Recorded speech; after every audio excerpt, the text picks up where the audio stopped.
Hey, good evening, everybody. Welcome to the Life Live. We're starting with some technical difficulties now. Hopefully Tina will be able to get it rectified and be able to join us. But until then, you're stuck with me. And yes, I do have my Miami Dolphins shirt on because it is getting ready for football time, and so we all getting psyched up and ready till after the first few games, and then we'll be crushed and be ready for the next season, as we always do. But anyway, tonight we have a very special guest. I'm a musician. I love music, and so when we have musicians on the stage, it is always good to have to hear their story and hear how they grew and progressed and became the stars that they are. So we have a bass player today, and I love the bass instrument. So we're going to talk to Mr. Freddie Washington a little bit later. So thank you, Glennis Albright, for introducing Freddie Washington to us. We appreciate that. I don't know if she's on yet, but we appreciate that all the help and support that she's given us over the years. So one thing we want to mention before we get started is we want to thank Nikki Moore, Nikki J Books and More for the awesome award recognizing the Life magazine as the best magazine for 2025. So we got that award on Saturday afternoon. So Nikki, we want to thank you. We appreciate that. We appreciate all the support over the years that our readers have given us and people like Glennis who's kept that connection going even after she was on the cover. The Albright family, they've been a real blessing to the Life magazine. So all of those people have worked together to make us what we are today. And this show is just another tool that we use to get the word out, to get the good word out. So without any further ado, we want to talk to our Life positive media moment person, Miss Buff Patterson. So welcome to the stage, Buff. Yay! Well, I'm excited. I'm excited. I know you are. You was beaming behind the stage, ready to go. Life's positive media moment has taught me so much about the richness of our culture. Mhm. Our culture might have come from pain, or not just pain, resilience. So today I'm going to talk about riches, the riches of Black Americans.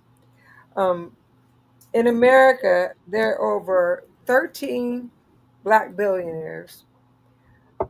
There's 1.79 Black millionaires. So that gives you disparity from 1.79 millionaires to only 13 billionaires.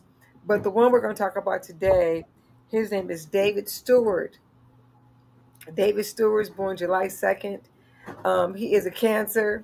He is 74 years old. He is worth $11.4 billion. Ooh. Now, what makes that so amazing, last year, he only had $8 billion. And the year Wow. before that. So to make that list, he's one of the top millionaires in all the United States. This including black and white to be worth $11.4 billion. He came from Chicago, Illinois. He came from humble upbringings. He was one of 8 children. His father um, was a trash collector, among other things.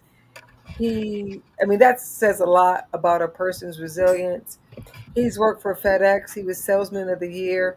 He is he created technology companies, so he's not an entertainer, um, or a singer or a professional sports person. He is an IT person, and that is how he made his fortune. Um, and I want to say that when people say what we aren't, this man from a couple years ago, from making 8 billion to this year making that's $4 more billion. That is truly amazing. And the whole story that tells me is that don't say what you can't do. You got to say what you are doing. There's Right. people in our midst right now making it happen. Making it. And he only has one wife, Thelma, and he has 2 kids. So this man is a Christian. He's dedicated to uplifting us and just being a role model. And I think that Black people need to stop saying what they can't do, But go out there and do it Amen. because Mr. David Stewart has done it. Amen. Is that not inspirational? That is very inspirational. Black billionaires. But if you want to be a millionaire, it's a whole bunch of y'all. It's a whole bunch of y'all. I know that you probably in there too. Gonna be one soon. Um, I claim it. so I'm claiming it too. I'm gonna be right up there with Mr. Stewart. I At see 74 Dr. years, Anderson claims it too. he's 74 years young. Yeah. So Wow. that's today's life positive media moment. That's just lets people know. Don't say what your finances won't do for you, because this man has been a true trailblazer in our United States. Right. Okay. We see Dr. Anderson said, love this inspirational moment, giving hope to those who are looking to succeed. It is possible. Believe blessings. And I also want to say something. Of all the billionaires in the world, America has more black billionaires than any other place. No. We are like 75% of the black billionaires in the world All right. In America. Yeah. Well, we're gonna have a few more here. I'm gonna claim that too. Let's All right. claim it. Claim it. Let's claim it. There's gonna be a few more of us. So. All right. Thank you for that. You know, your media moments, positive media moments, are always inspirational and always educational. And we appreciate you taking the time doing all the research before you come live on the show and present it on the show. So we do appreciate what you do. What does Jesus say? What God, we perish from lack of knowledge.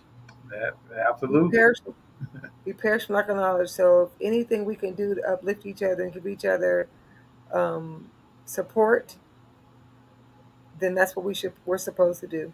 Right. Absolutely. All right. So do you want to hang around while we talk to? I'm hanging around. I'm hanging around. All right. So this young man here, Freddie Washington, is a renowned American session bass player and songwriter. He's celebrated for his versatile groove and his deep pocket playing. Born and raised in Oakland, California, we talked about that a little bit before, Steve.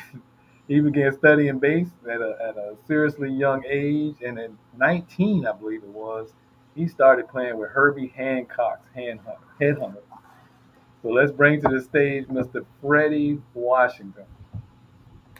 All Welcome, right. welcome. How you doing? Freddie Thank you. How Washington. are you? All right. All Thanks for right. having me. Yeah, it's an honor to have you in the house today. See, a lot of people they don't see some people, the session bass players, they don't see on stage a lot, but Yeah. it's you guys that are in the studio cranking out those songs and those beats, those drums, those bass lines, that everybody's grooving to, and in the Yeah. or whatever they're listening to it at. But I understand. I appreciate you. Yes. Yes. Yeah. Nice. So why don't you tell us? I know we said you started in Oakland, California, and at a young age. So why don't you hmm tell us how you got started playing the bass? Was it a family thing, or or how did that come about? Okay.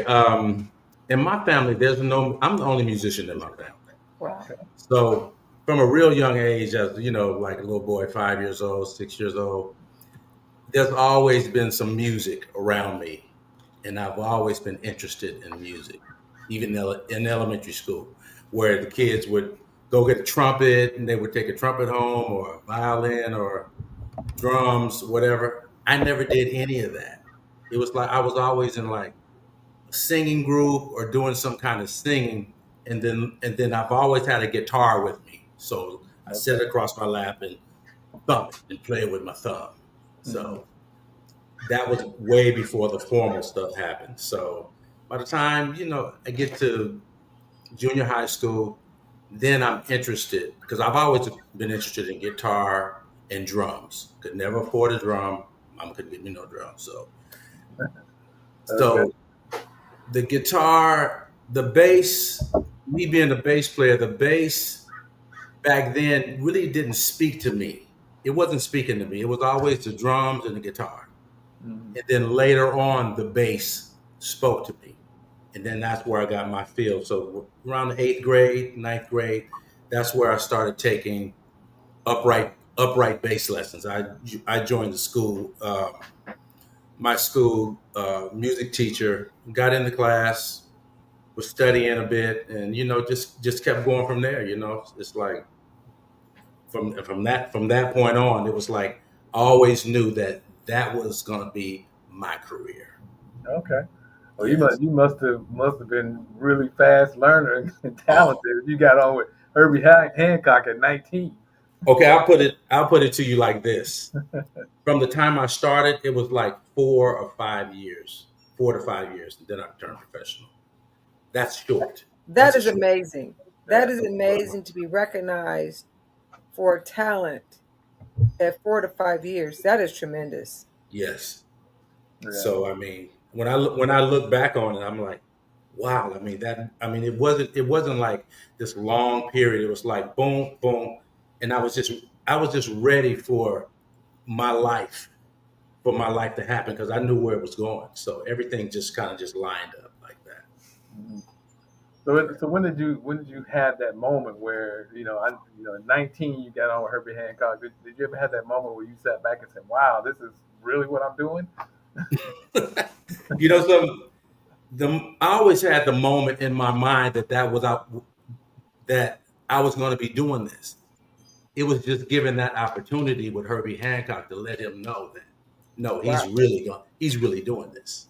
You know, because for me, I always it was always like me being a musician, me making a living as a musician, not Right. me wanting to go get rich as a musician. I I love wanted that. to make a living and love I what I love that. do.